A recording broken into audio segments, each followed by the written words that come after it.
Well, the new year gives us a fresh start, and it's the perfect opportunity to start making changes in your life. Motivational speaker Michael Miller is joining us with 3 ways to jumpstart your personal change, which may be different for lots of people. Exactly. And you know, why not? Let's be better in the new year. Yeah, let's just do it. Exactly. And it's not silly to have a start of a new year to start new things, right? People always say, oh, you should be doing this all the time. But no, the start of the new year gives you a little impetus to get it going. Exactly. Sometimes you got to get yourself organized and prepare. And people will say, okay, January 1st, at least, because a lot of times you're going to need some preparation. And number one, to prepare, we need to actually name the change that we want to do. Yeah. And do we tell people, hold ourselves accountable to it? Yes, the key here is specificity, right? I mean, really naming that change you want to make. And I'm going to go small here. What's the one thing? Start with one thing that you want to be better about yourself in the new year. You know, I know that we have probably a lot of busy moms who watch the show, and you know, they can say, well, you know, the change I want to make is I just want to be nicer. Right. I don't want to be as critical. I don't want to be as overwhelmed. Right. But what does that really mean? Right. Well, I want to be nicer. Really, maybe what they mean is I want to be more patient with my kids. You know, so let's say exactly what it is. There's been like a lot of research done on these kinds of statements, and like when you actually say it, what it is, it has a more likelihood of happening. It's more likely to actually stick with you or become more possible when you actually say it. So let's name what it is. What's that thing you want to change? Did you write it down? Put it on the refrigerator and look at it? Yes. We're going to get to that. But you know, this I caution, don't worry about writing it down yet. Like, name it. Like, say it specifically to yourself. Like, get clear on what that thing is that you want. Okay. Because, you know, we can have 100 things we want to change. There's 100. Right. Let's make one thing. Let's start with one thing, and say exactly what it is. That's the start to this. And then we need to picture the change. Yeah. Can you see it? I mean, there's a lot of that when you were talking about losing weight, we're talking about whatever, that you want to be very micro about what's the amount you want to lose, but you want to see yourself, because I guess if we can't believe it, it's hard to make it happen. Exactly. And you know, it's so motivational speaker-ish, and I don't want to be cheesy that way, but if you cannot imagine what that change looks like, then how do you get there? How do you know when you got there? Exactly. So what is it?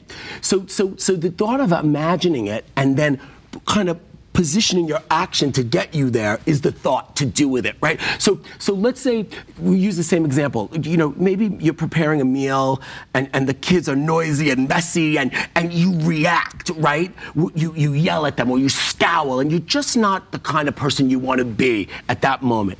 The thought is to imagine what it looks like. What's different about what you want to do, right? That's the powerful part of the imagination. So is it that you just imagine yourself turning and stating your expectations calmly and directly? And them actually listening. Right. And by the way, you got to get them to play a part in this role. This is the thing. You cannot control anybody else. So don't let that shoot you in the foot, right? Because the kids are not going to listen the first time. They're used to you yelling and scowling, right? But here's the opportunity to imagine what it looks like. And maybe that's not the way to do it. Maybe you imagine something else. You imagine putting it aside for a second, going over to them and redirecting their attention or redirecting them, doing something different that's better. And what's better, by the way, it reflects how you really want to be. That's the thing. So imagine you behaving in the way that's most in line with how you really feel or what's most important to you. And I know it sounds so kumbaya, but it's not. You know, it's actually the way to aspire to a better behavior and feel good about yourself. But I do want to kind of join hands with you now and sing. Let's do it. Can we do it? Because right now we're going to make it easy and intentional. No one's holding my hand. Yes, let's make it easy. All right, we're going to make it easy and intentional. So let's go to intent first. Yeah. You know, like you said, Scott, should you write it down? Yes. I know. If I don't write it down, in my world, it's like I'm not really serious about it. Exactly. My whole thing is if you didn't write it down, it's not. It's too easy to change it. And be this. So what do you do? What do you write? To be nicer? No, how about this? Today, my interactions will reflect patience and I will show by my interactions how much I love my kids. And put it on the bathroom mirror. Okay, so maybe put the word patience, or you know, maybe someone else is you're trying to be healthy. You just put the word good health. But here's the thing. When you mess up, because you will, patterns are hard to change, right? And we have to get into a new pattern. So what do you do when you mess up? Because then people go, oh my God, I just messed that up. I just screamed at my kids, it's over. Can we just all take a deep breath and love ourselves for a second? Kumbaya. Right, because here's the thing. Suppose you only did it 1 of 7 days. That's one day more than you would have gotten had you never done it in the first place. So even if you achieve this goal, this new you, 50% of the time, that's 50% of the time you're better. And that means 50% of the time you failed at it. Just breathe and move on. So you didn't do it this time, but you can do it the next time. Be intentional and make it easy by, it's not always going to work. What are you looking at? I'm just looking at you have something in your head. No. I'm listening and I'm taking it all in. No, it does make us think, because I think about this. Obviously, I have no kids. I'm not a mom.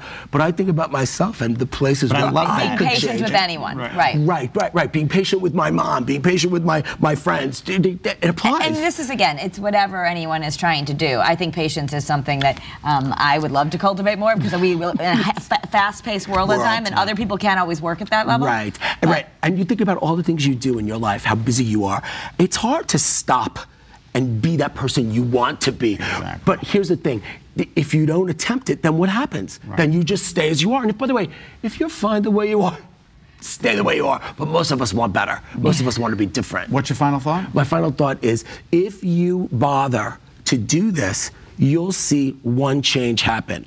Slowly but surely it comes, and then what it does is it's kind of like the wheel. It starts to spin faster, and other things get better. Yes. Yeah. So you start with one thing, small and easy, and you're going to find other things will fall over too, and you're just in a better place for the rest of the whole year. Thank you, Michael. I feel so much better now. To learn more about Michael, check out his website, michaelmillerspeaks.com.